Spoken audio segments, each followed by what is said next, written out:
Hey everyone, this is Colin Cole, and this is ADSN Sports Pro Football Report. I'm here talking to the guys about their time during Super Bowl week because that's what we're in. We're in Super Bowl week, talking about that time while they were there, what that whole lead up to the big game was like, what that media week was like, all that good stuff. So today, I'm joined by former 49er and former New Orleans Saint, Jonathan Goodwin. Jonathan, thanks for joining me today, man. Appreciate you having me, Colin. Excited to be joining you. Absolutely, man. And so you were both with the Saints and the 49ers, so you got the opportunity to go to the Super Bowl more than one time with both franchises, man. What was that experience like for you, bro? It's a whirlwind, man. You start off, you get done with the conference championship game. You're fortunate enough to win it, and then it's a big celebration, and then next thing you know, the next day you're meeting about tickets and all types of stuff, travel, trying to figure out how your family's going to get there and all types of things. Then you get down there, you have to deal with media week. It's definitely an experience, but it comes at you fast, and a lot of things that you don't have in a normal football week. So it's something that I enjoyed, but at the same time, it becomes a little bit of a headache because you get all the ticket requests from, people you haven't talked to in years. Everybody thinks you get free Super Bowl tickets and things like that. But, I obviously I wouldn't give up the experience, but, it does come with some headaches. But, I definitely am grateful to have been a part of two of those games. Question, man.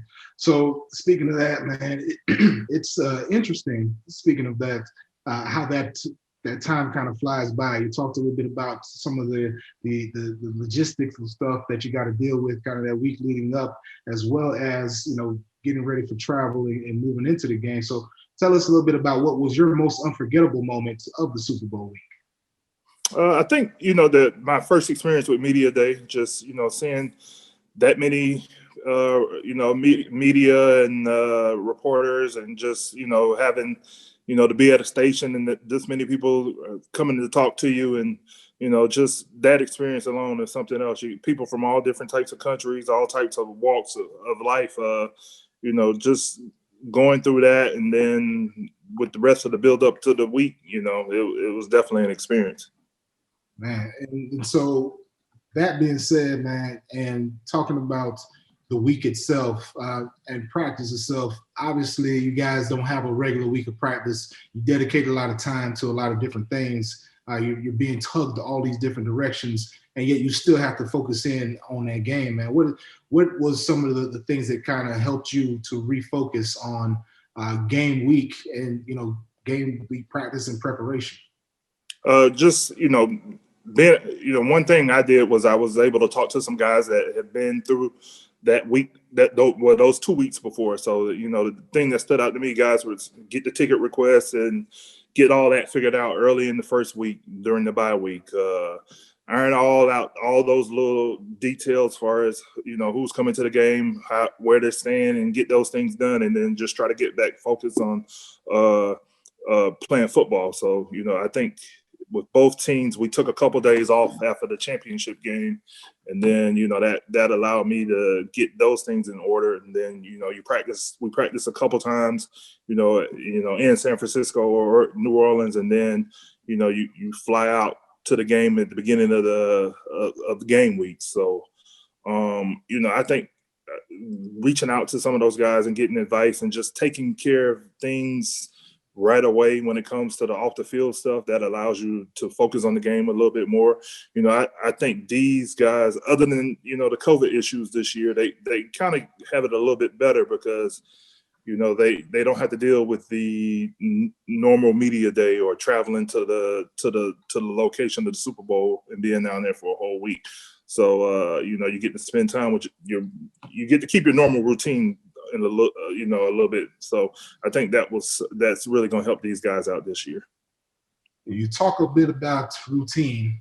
We know that Kansas City were the Super Bowl champs last year. They had an amazing run last year and had an amazing run this year.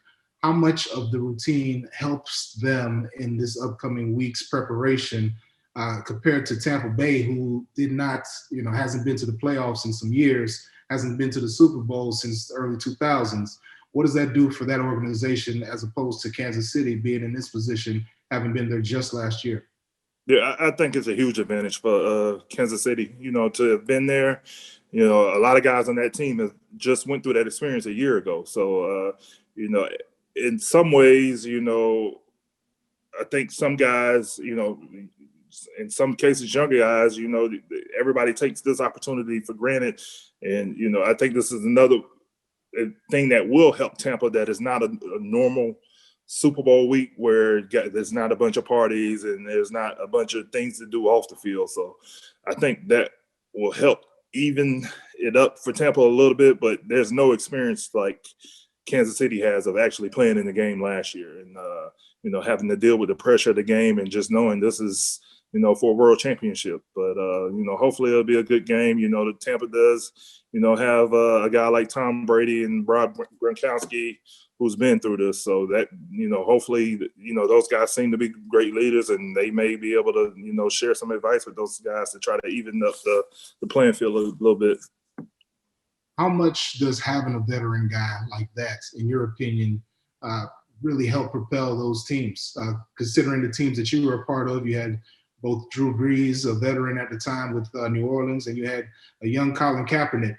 How do both of those guys play a factor, or how do the preparation from that position help play a factor into what the outcome of that game for you? Yeah, well, I was fortunate to play, with several, quarterbacks that were great leaders, and both of them were great leaders, and they both had a great work ethic off the field. So I think it's great to have for a team playing in the Super Bowl, a quarterback that's, the team's hardest worker, and also that, the guy that's going to be there early in the morning because, they have a lot on their plate. So, in this situation with Patrick Mahomes and Tom Brady, those guys, obviously we know Brady is a hard worker, and I think it's pretty obvious that Mahomes is too, just to see the success he's had so quick. Obviously he's an unbelievable talent, but he seems to have a great head on his shoulders and seems to be a great worker. So I think the sky's the limit for him. So both of those teams are, I definitely think they have great leaders at that position, and it's something I think you definitely need going into this game. I agree with you, man. And so considering the leadership portion of it and how that kind of plays into a factor of where the game goes from there, what do you feel like game plan wise is going to be? What do you think both of these teams have to do to come out with a victory for this game? I think Tampa, well, I start with Kansas City. I think Kansas City kind of do what they do. They throw it a lot, but they have a guy to do it. They have a guy that can make the plays with his arm and feet, and Andy Reid and the company. They haven't really run the ball on a consistent basis this year, but I think they've proven that they can win that way. Tampa, I think they need to control the line of scrimmage and run the ball and shorten the game clock a little bit. I mean, it's funny to say that when you got a guy like Tom Brady as your quarterback, but I definitely don't think they want to get into a shootout with Kansas City. I don't disagree with you there. Hey, if there's anybody to get a shootout with, it's these two quarterbacks, man. So if you could think back a little bit to your first Super Bowl, do you remember what you ate that game day, or were you able to eat that game day? I don't remember what I ate. Normally, I would say I didn't eat, but for evening games I would eat. But if we played an early game, I never ate before a game. I couldn't eat before games, but I would guess it had to be something simple, maybe like some baked chicken and some pasta. I think Coach Reid and Coach Heck have done a great job just throughout the season, throughout training camp, throwing guys in different scenarios, different situations, playing different positions throughout the week, just in case if a situation were to happen like that we would be ready for it and that we'd be able to go out and do our job and be able to trust the guy next to us. So playing different positions and rotating guys in and out, that has just been something that we've done throughout the year. Injuries is an unfortunate part of the game, but unfortunately it's part of the game. And you got to be able to adjust and adapt when needed. So I feel like we've done a pretty solid job of that all year. All right, man. So last question before I let you go. I know you played offensive line your entire career. We know the importance of consistency and continuity on the offensive line.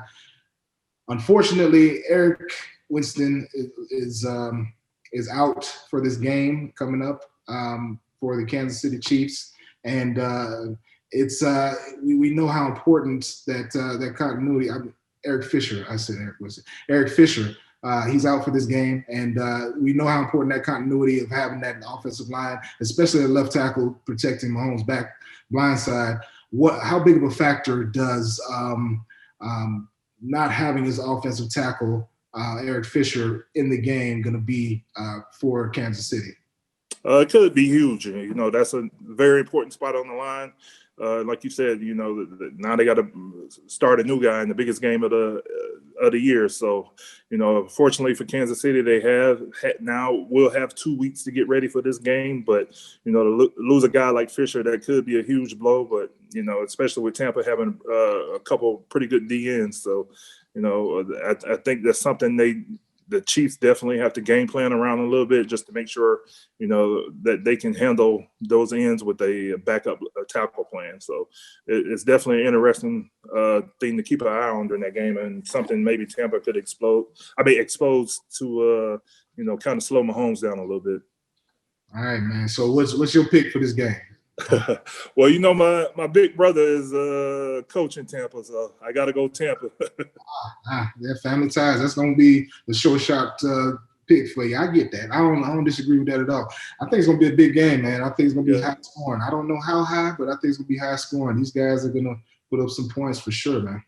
Yeah, hopefully it's a good one. We don't need a boring Super Bowl. No. I think everybody wasn't too happy about that Super Bowl last year, 2 years ago. With New England and the Rams, the lowest scoring Super Bowl in history. It was also the lowest rating Super Bowl as well. I appreciate defense. I loved it. I thought it was amazing. But apparently not everybody agrees with me there. So, you know, it is what it is. I think the country and football fans worldwide will be pleasantly appreciative of what this game will be like, man. Hopefully, yeah. I hope you're right. Hopefully we get a good one. But, yeah, offense. I know you're a defensive guy, but we need some scoring. All right. I'm sure you'll get plenty of it this week, man. So, again, thanks for joining me on the show today. Again, everybody, I'm Colin Cole. I'm joined with Jonathan Goodwin, and this is Pro Football Report with ADSN.